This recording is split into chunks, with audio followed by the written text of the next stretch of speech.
मैं डॉक्टर संतोष राय, चाय विद राय पे आज हमारे शहर के मेयर श्री देवेंद्र यादव जी, विधायक श्री देवेंद्र यादव जी, मैं ये कहना चाहूंगा कि एक ऐसे युवा, एक ऐसे नेतृत्वकर्ता जिन्होंने शहर को न केवल बहुत कुछ दिया है, आज चाय विद राय पे एक चर्चा आपके साथ की जाए। तो देवेंद्र यादव जी, सबसे पहले चाय विद राय पे नमस्कार।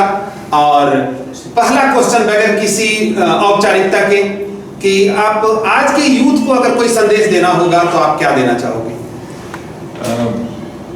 आज का यूथ बहुत फोकस्ड है। आज की यूथ को जो अपने रेगुलर वर्किंग में किसी चीज़ को लाने पर ध्यान देना चाहिए, वो कंटिन्यूटी। हम लोग बहुत सारे सपने देखते हैं और हमें सपने देखना भी चाहिए।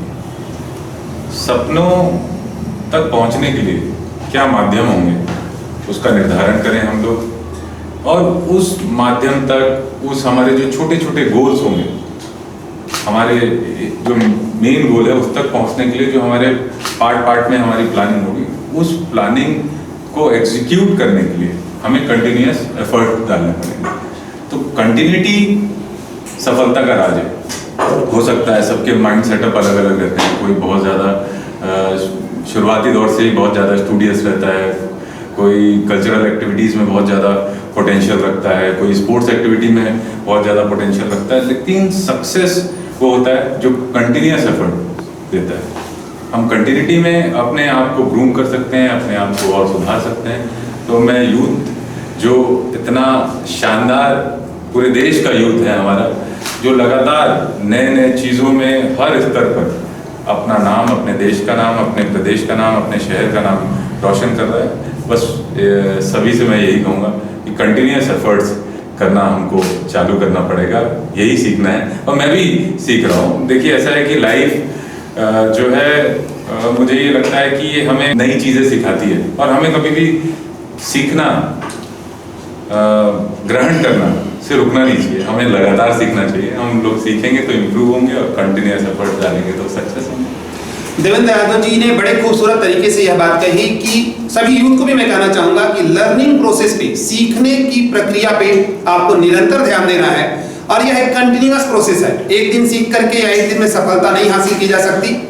आप जब युवा थे तब से आप यूथ की लड़ाई लड़ते थे, यूथ को कुछ बेहतर करने के लिए, बेहतर दिलाने के लिए आप लड़ते थे जी। तो ये भाव आपके अंदर कहाँ से आया? देखिए, ऐसा है कि अभी भी मैं युवा हूँ और शुरुआती दौर से जब स्कूल्स में थे तब से आसपास जो भी चीज़ें चलती रहती थी उस पर हमारा जो विचार रहता है हम उसको एक्सप्रेस करते थे। पहले क्लास टीचर के सामने करते थे, फिर मौका मिलता था तो प्रिंसिपल के सामने भी करते थे। हमारे जो स्पोर्ट्स के टीचर रहते थे उनको भी बोलते थे, जो हमें समझ में आता था कि हाँ, ये हमारी सराउंडिंग में ये अच्छा हो रहा है तो वी शुड अप्रिशिएट। ये इसमें कमी आ रही तो हमें उस पर बताना पड़ेगा कि ये कमी आ रही है। तो ये जो एक्सप्रेशन हमारा, जो बाहर हम एक्सप्रेस करते हैं अपनी बातों को, ये बचपन से ही थी। और इसी के बाद जब कॉलेज में आए तो स्टूडेंट इश्यूज से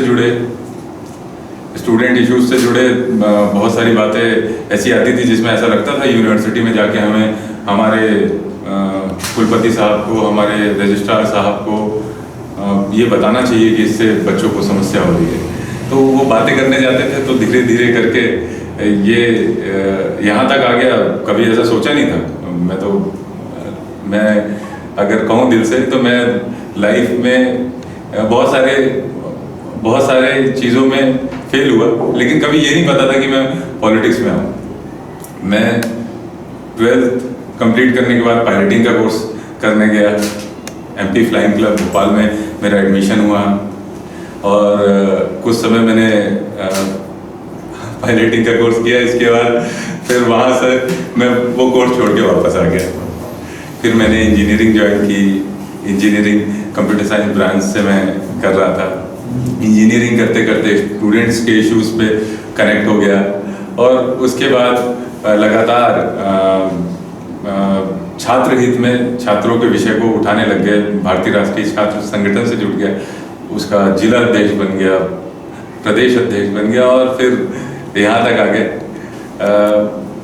लेकिन किसी भी समय लाइफ के अगर मैं सोचूं उसके पहले, तो कभी भी ये कोई मकसद नहीं था कि राजनीति में प्रत्यक्ष रूप से आना है, क्योंकि कोई राजनीतिक परिवार से भी मेरी बैकग्राउंड ऐसा रहा नहीं कि बहुत फैमिली पॉलिटिक्स में रही, तो कभी सोचा नहीं था। यही सोचा था कि कहीं कुछ बेहतर करना है, अच्छा करना है, समाज में एक स्थान बनाना है जिसमें सम्मान मिले, और वो सम्मान रेस्पेक्ट के लिए धीरे धीरे चलते चलते यहाँ तक पहुँच गए।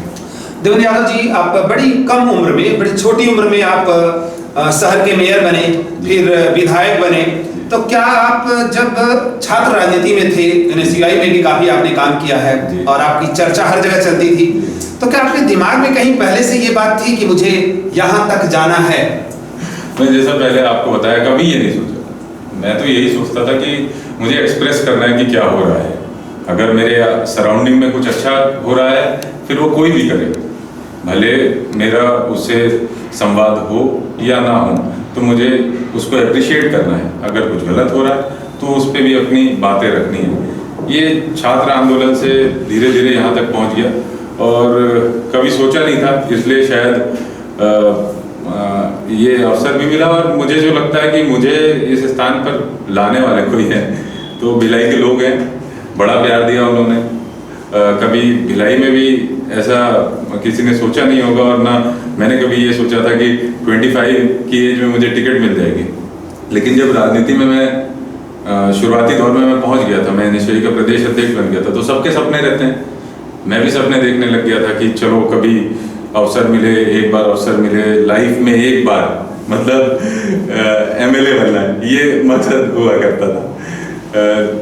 तो उस हिसाब से स्ट्रेटेजिकली वर्क कर रहे थे, अपने जो भी सामने चीज़ें आती थी उस पर जिम्मेदारी से काम करते थे। लेकिन भिलाई के लोगों ने ईश्वर के आशीर्वाद से बड़ी जल्दी सारे अवसर मिल गए। तो अब जब अवसर मिले तो ये समझ में आया ये जिम्मेदारी है।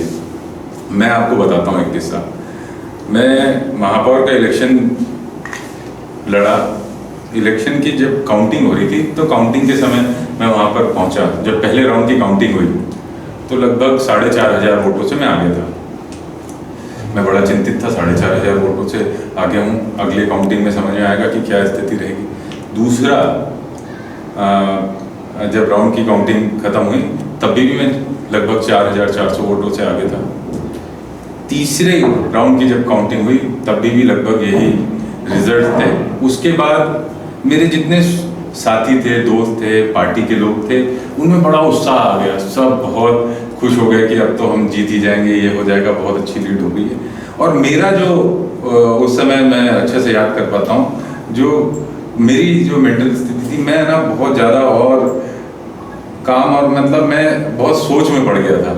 मेरे बहुत सारे दोस्त तो उस समय मुझे गले लगा रहे थे कि अब तो जीत जाएंगे, ये हो जाएगा।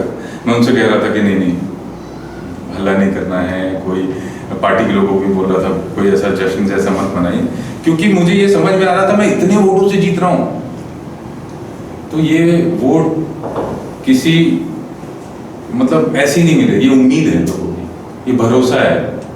तो वो उम्मीद, वो भरोसा, वो रिस्पॉन्सिबिलिटी मुझे समझ में आ रही थी। और इसके बाद फिर मैं चुनाव जीता। लोगों ने मुझे कंधे पे उठाया, बस उठा के ही रखे थे। थोड़ी देर तक मैंने उनको बोला भाई नीचे उतार दो, बहुत बड़ी जिम्मेदारी मिल गई है। अब ना कोई रैली करनी है, ना कोई ऐसा जश्न करना है, काम करना है। तो उसके बाद तुरंत मैं फील्ड पे निकल गया, लोगों के साथ लगातार संपर्क में रहा। तो उसका लोगों ने स्नेह भी दिया और हर समय मौका भी दिया। तो ये जनता का है, भिलाई की जनता का है, आप सबका है। आप सभी भिलाई के लोगों ने ये अवसर दिया है, और निश्चित रूप से जिम्मेदारी है। जब तक भी जिम्मेदारी है तब तक पूरी ईमानदारी से निभानी है। जब जिम्मेदारी जाएगी तब भी अपनी खुद की समाज के प्रति जो जिम्मेदारी है उसको निभानी है। बहुत ही बढ़िया, बहुत ही खूबसूरत अंदाज में आपने ये बातें बड़ी बेबाकी से रखी। आपका पहला सपना पूरा हो रहा था, और ये सपने पूरा कराने में भिलाई के लोगों की महत्वपूर्ण भूमिका थी। तो भिलाई के लोगों की भी आपके प्रति, आपसे बहुत ज्यादा उम्मीदें हैं। भिलाई के लोग भी आपसे बहुत कुछ चाहते हैं। क्योंकि ये पॉलिटिकल बातें या राजनीतिक बातें हम लोग नहीं करेंगे, लेकिन जो उम्मीद की बात होती है उस उम्मीद में, तो आप भिलाई में काम को आप निरंतर कर रहे हैं, बेहतर कर रहे हैं। यूथ भी आपके साथ जुड़ा हुआ है, आपके काम में भी सहयोग कर रहे हैं। आप यहाँ क्या ऐसा कुछ करना चाहेंगे जो भिलाई बाकी शहरों से अलग बने? देखिए, ऐसा है कि भिलाई पूरे देश में यूनिक शहरों में है, और भिलाई की स्थापना के बाद से ही ये एजुकेशन का केंद्र रहा है, एजुकेशन हब रहा है, स्टील का हब रहा है, स्पोर्ट्स का हब रहा है, इंटेलेक्चुअल्स का हब रहा है। भिलाई आपको वो सब सिखाता है जो भारत आपको सिखाता है। भिलाई में रहकर ये महसूस होता है कि हम भारत में हैं। यहाँ पे आपको कन्याकुमारी से लेकर कश्मीर तक के प्रांतों से आए हुए लोग यहाँ पर मिलते हैं। हर कल्चर, हर त्यौहार यहाँ पर मनाया जाता है। तो मैं खुशनसीब अपने आप को महसूस करता हूँ कि मैं एक ऐसे शहर में रहता हूँ जिसमें पूरा देश बसता है।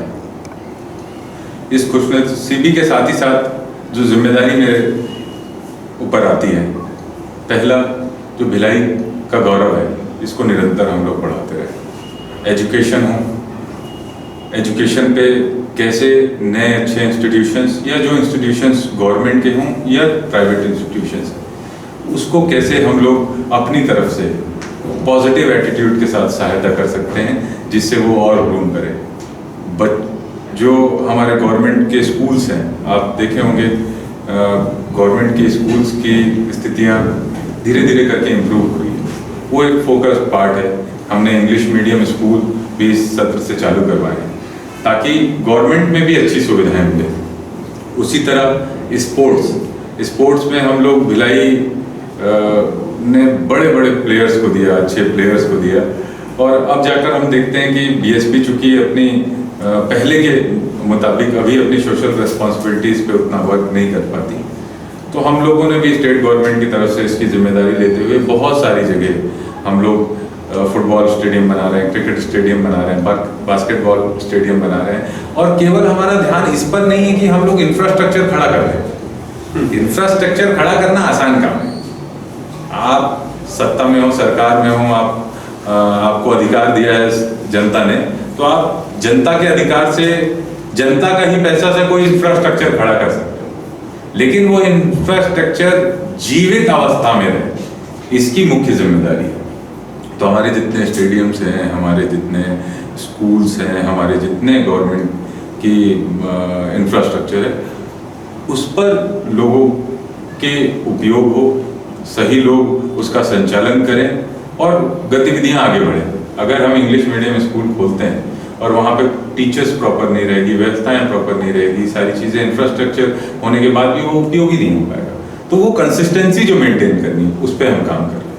साथ ही साथ हम स्पोर्ट्स की बात करें तो स्पोर्ट्स में जैसे हमने सेक्टर 9 में अभी एक फुटबॉल स्टेडियम बना रहे हैं, सेक्टर 6 में एक स्टेडियम बन रहा है, सेक्टर 1 में हमारा एक क्रिकेट स्टेडियम है, सेक्टर 2 में हमने फुटबॉल स्टेडियम, बास्केटबॉल स्टेडियम बनाया। बहुत सारी जगह पे हम लोगों ने बैडमिंटन कोर्ट्स बनाए हैं। कुर्सी पार्क में हम लोग जो हमारा दीनदयाल स्टेडियम है उसको हम लोग जीर्णोद्धार कर रहे हैं। एक हमारा श्री राम चौक पे भी हम लोगों क्रिकेट स्टेडियम एक हमारा बन रहा है। इसके अलावा हम लोग एक कुर्सी पार्क में स्पोर्ट्स ऑडिटोरियम बना रहे हैं जहाँ पर सभी तरह के खेल के सुविधाएं रहेगी। वैसे ही हम लोग वैशाली नगर, रामनगर में हम लोग एक स्पोर्ट्स कॉम्प्लेक्स है। तो वो सारी जो हमारा इंफ्रास्ट्रक्चर है उस पर प्रॉपर कोचिंग हो, अच्छे स्पोर्ट्समैन सिखाएं, बच्चों को निःशुल्क वहाँ पर सीखने मिले और वो अपने भविष्य को तय कर सकें, इस पर ध्यान दे रहे हैं। भिलाई की जो एक मिनी भारत का जो स्वरूप है और जो यहाँ आपसी समावेश, आपसी प्रेम, आपसी जो एकता है,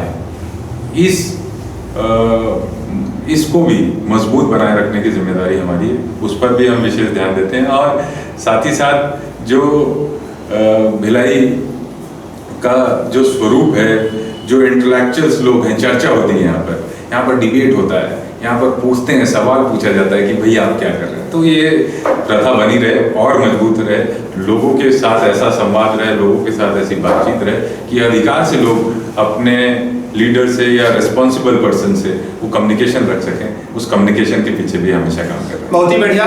चाय विद राय पे बहुत ही बेबाकी से हमारे मेयर, हमारे विधायक आपको बता रहे हैं और चर्चा कर रहे हैं, और इसमें इन्होंने बड़े सुंदर अंदाज में कहा कि ये मिनी भारत है, यहाँ कश्मीर से लेकर कन्याकुमारी तक, और इस मिनी भारत में विभिन्न प्रकार के जो लोग रहते हैं उनकी विभिन्न सोच, उसी सोच के अनुरूप यूनिवर्सल डेवलपमेंट पे आप बात कर रहे हैं कि स्पोर्ट्स का डेवलपमेंट हो, एजुकेशन का डेवलपमेंट हो, हर क्षेत्र को आप विकसित करना चाहते हैं और साथ में सिर्फ इंफ्रास्ट्रक्चर पे आप बात नहीं कर रहे हैं बल्कि उसके मेंटेन रख रखाव पे भी बात कर रहे हैं। आप फिल्म इंडस्ट्री में रोडीज में भी एक बार गए थे, ऐसा बाहर बच्चे बताते हैं, चर्चा का विषय है, क्या इसमें सच्चाई है? देखिए, ऐसा है कि मैंने अपनी लाइफ में बहुत सारी चीज़ों में फाइट मारा है। मतलब मैं यूथ की लैंग्वेज में बोल रहा हूँ। हम लोग क्या है, जैसे मैं उस समय 12th पास किया था तो मुझे ऐसा लगा कि रोडीज, मतलब मैं स्पोर्ट्स से तो कनेक्टेड रहा हूँ। मैं जूडो में भी 2 नेशनल खेले हैं मैंने, क्रिकेट भी डिविजनल लेवल पे खेला है, फुटबॉल स्टेट लेवल पे खेला है, और तो इसमें एथलीट्स में भी मैं हाई जंप में अच्छा परफॉर्मेंस रहा है मेरा। तो मैं रोडीज में इंटरेस्टेड भी था। मैंने वहाँ उसमें मैं आपको कहानी बताता हूँ। मैं बेंगलोर गया पहले ऑडिशन में, वहाँ पर सिटअप्स का एक कंपटीशन हुआ था, तो उसमें मुझे सिटअप्स मैंने मारे थे और बेस्ट बॉडी का मुझे वहाँ पर एक बैग और रोडीज का बैग मिला था। लेकिन मैं वहाँ पर नहीं हो पाया मेरा कुछ भी वहाँ पे। इसके बाद फिर मैं मुंबई ऑडिशन में गया, वहाँ पर भी कुछ नहीं हो पाया। फिर अहमदाबाद गया, वहाँ पर भी कुछ नहीं हो पाया। उस समय ऐसा नहीं था कि मतलब कोई पीछे से घर वालों की कोई स्वीकृति भी वैसी नहीं थी। ठीक है, वो अपने मन से घर वालों को कन्विंस करके चले गए, पैसे वैसे भी नहीं होते थे। फिर चंडीगढ़ गया। चंडीगढ़ में मैंने बहुत पूरी अच्छी तैयारी करके, क्योंकि एक्सपीरियंस होता है ना, तो ग्रुप डिस्कशन में आप कैसे परफॉर्म करोगे, और इतने हजारों लोग आते हैं। चंडीगढ़ में मैंने अच्छा किया और उसमें मेरा एक दोस्त भी सेलेक्ट हो गया, वहीं चंडीगढ़ का था। मैं उसमें भी सेलेक्ट नहीं हो पाया। तो उस समय मेरे को ध्यान है कि व्यवस्था तो रहती नहीं थी कुछ, तो अपन लोग वहीं स्टेशन पे सो जाते थे। इसके बाद सुबह पहुंच जाते थे वहाँ पे जहाँ पे ऑडिशन रहता था। फिर दिल्ली में रुक गया। दिल्ली जब गया ना, तो दिल्ली में मैं पूरी तरह प्रिपेयर्ड था कि हाँ कैसी चीज़ें रहेगी, लेकिन वहाँ ऑडिशन ही कैंसिल हो गया, इतना ज़्यादा भीड़ हो गई। तो इसके बाद फिर उसमें मैंने ट्राई नहीं किया। लेकिन ठीक है, ये पार्ट है यंग। जब बहुत शुरुआती दौर था, उस समय मैं 19 ईयर्स का था, 19 साल का था। अच्छा, आपने पूछ लिया, मैं तो सोचा ही नहीं था ये भी सवाल आएगा। नहीं, ये पूरा संघर्ष, मतलब यूथ को मैं ये कहना चाहूंगा कि संघर्ष हर जगह इन्वॉल्व है। आज हमारे शायद देवेंद्र यादव जी को भगवान ये चाहते थे, अल्लाह ये चाहते थे कि वो हम लोगों के बीच में रह करके आम पब्लिक की सेवा करें, उनके लिए कुछ बेहतर करें, इसलिए रोडीज में सिलेक्शन नहीं हुआ। तो वो हमारे लिए अच्छा ही हुआ। कहते हैं कि कभी कोई काम नहीं होता, उसके पीछे भी भगवान की एक खूबसूरत नीयत होती है। अंत में जाते जाते मैं आपसे ये पूछना चाहूंगा कि ऐसे 5 कौन लोग हैं जिनसे आप प्रभावित हुए? मैं 5 लोगों का तो नाम नहीं बता सकता मुझे। मैं ना, ऐसा है कि मेरी जो सच, मैं सच कहना चाहता हूँ, सच बातें आपके सामने रखूँ अपने दिल की, और मैं हमेशा सच पे ही फोकस रहता हूँ। मेरी कोशिश रहती है मैं जिससे जो सीख सकूँ उससे वो सीखता हूँ। मैंने आपसे सीखा है टीम मैनेजमेंट की, कैसे एक टीम बनाकर काम किया जा सकता है हर परिस्थिति में, और हर परिस्थिति को कैसे स्वीकार करके आप बेहतर कर सकते हैं। मैंने ये आपसे सीखा है।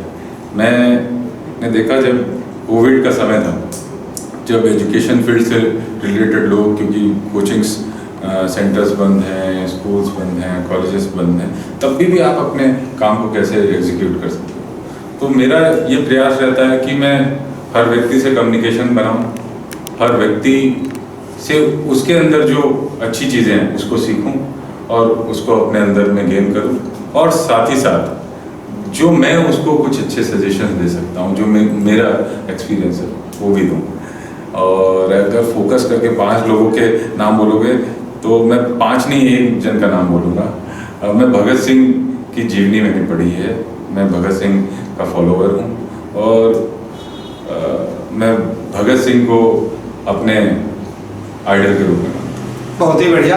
ये रही आज बेबाकी से चर्चा हमारे देवेंद्र यादव जी के साथ चाय विद राय पे, और ये एक शुरुआत होगी, क्योंकि जितने संघर्ष के साथ आपने कितने फील्ड के बीच में आपने संघर्ष किया, यूथ के लिए आपने लड़ाई लड़ी, बहुत सारी चीजों को आप करते हुए तब आप यहाँ पर हो, और आज भी आपका शांत स्वभाव, आपके सोचने का खूबसूरत अंदाज कि मैं जो कुछ भी करता हूं या जहां से भी सीख सकता हूं, जो लर्निंग प्रोसेस है, आपको सभी लीडरों से अलग बनाता है, जो सीखने की आपकी आदत है वो सभी से अलग बनाती है। आपकी खूबसूरत बेहतर भविष्य के लिए खूब सारी हमारी कॉमर्स फैमिली और हमारी कॉमर्स की टीम आपको शुभकामनाएं देती है और हरदम आपके साथ है। धन्यवाद। संतोष सर, मैं आपका बहुत बहुत दिल से धन्यवाद करना चाहता हूँ। चाय विद राय में मेरे को आपने पहली बार इस प्रोग्राम में मुझे अवसर दिया और मुझे बेहद खुशी हुई। और आपसे भी लगातार आपके जो इनिशिएटिव रहते हैं वो आपकी जो सोशल रिस्पॉन्सिबिलिटी आप खुद टेकअप करते हैं उसको दर्शाते हैं। तो बेहद आनंद आया आपके साथ बैठकर और इसी तरह हम लोग मिलकर भिलाई के लिए, प्रदेश के लिए और अपने देश के लिए अच्छी बातें करते रहेंगे और कुछ अच्छा करते रहेंगे।